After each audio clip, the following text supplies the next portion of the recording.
Bismillahirrahmanirrahim. Alhamdulillahirabbil alamin. Allahumma shalli wa sallim ala sayyidina wa nabiyyina wa maulana Muhammadin sallallahu alaihi wasallam. Amma ba'd.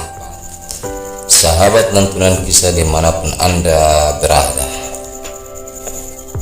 kali ini kita masuk kepada pokok pembahasan yang terpenting daripada pembicaraan rukun 13 ini, yaitu pembicaraan mengenai hukum mandi. Itu ada 3.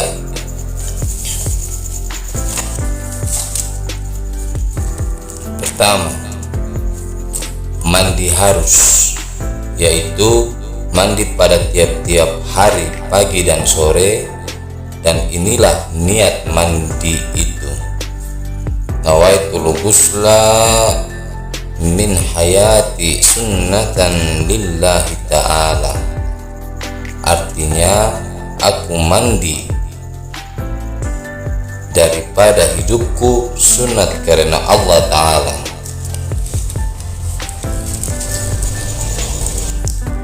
Yang kedua, mandi sunat, yaitu mandi pada hari Jumat, mandi pada hari raya Idul Fitri atau Idul Adha, serta lain-lain mandi sunat pula. Inilah niat mandi hari raya Idul Fitri.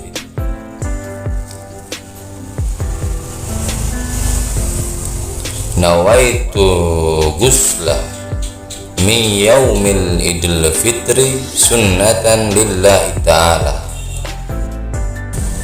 Artinya, aku mandi hari raya Idul Fitri sunat karena Allah. Ketiga, mandi wajib, yaitu mandi junub, mandi haid, mandi nifas, mandi wiladah, dan memandikan mayit. Inilah niat memandikan mayit. Nawaitul ghusla an hazal mayyiti fardan alayya lillahi ta'ala. Artinya, aku memandikan ini mayat fardu atasku karena Allah. Sebab-sebab yang mewajibkan mandi: pertama, keluar mani daripada dirinya. Kedua, jima, yakni bersetubuh dengan perempuan. 3, haid. 4, nifas.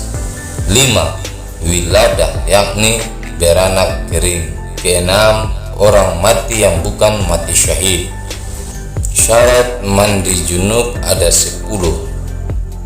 Yang pertama, yang mandi junub itu orang Islam, bukan orang kafir dan bukan orang murtad.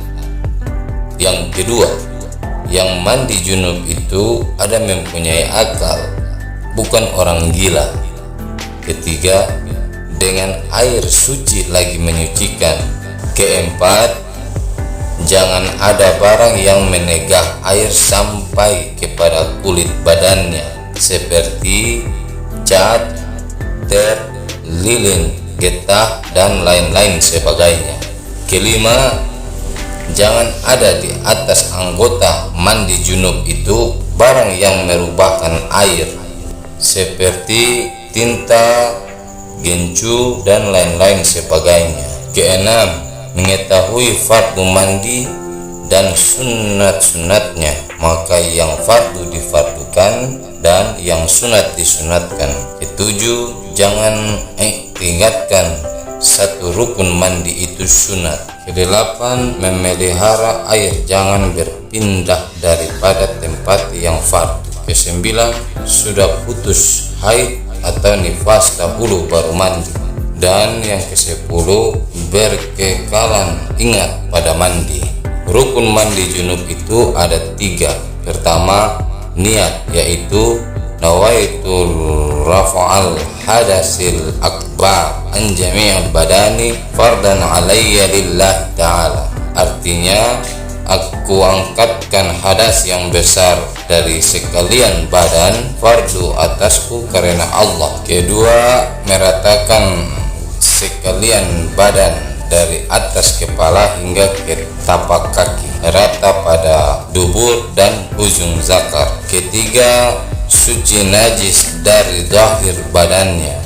Haram atas orang junub ada 6 perkara. Yang pertama, haram sholat fardu atau sunat. Yang kedua, haram tawaf fardu atau sunat. Yang ketiga, haram menyentuh Al-Quran. Yang keempat, haram menanggung Al-Quran. Kelima, haram membaca Al-Quran. Keenam, haram berhenti di dalam masjid. Sekian pembahasan kita kali ini. Al-Fagir, sebelum akhir jumpa kita di video kali ini, Al-Fagir ingin membawakan satu kisah di mana kisah ini sangat menyentuh pada hati setiap makhluk dan semoga bermanfaat bagi teman-teman lantunan kisah sekalian. Sayangilah ibumu, sayangilah ibumu, sayangilah ibumu.